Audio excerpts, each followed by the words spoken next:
how to change clock font on iPhone lock screen. Hey everybody, welcome back to our channel. In this video I will guide you on how you can change the clock font on your iPhone lock screen, so make sure to watch the video till the end. So if you want to change the font for this clock on the iPhone lock screen, it's actually quite simple.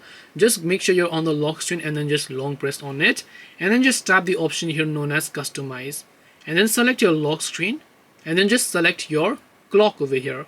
Once you select your clock, right now we only have 4 different types of clock items that are actually available. So depending upon the type that you want, you can just go ahead and enable this or disable this, and then you can also change the boldness of that particular font over here. So you can change the thickness as well, and once you've done this, you should be able to save the changes.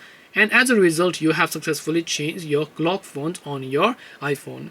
This way you should be able to change your clock font on your iPhone lock screen. Hope this video was very helpful. If you have got any questions, feel free to leave them down. Thank you for watching and see you soon in the next video.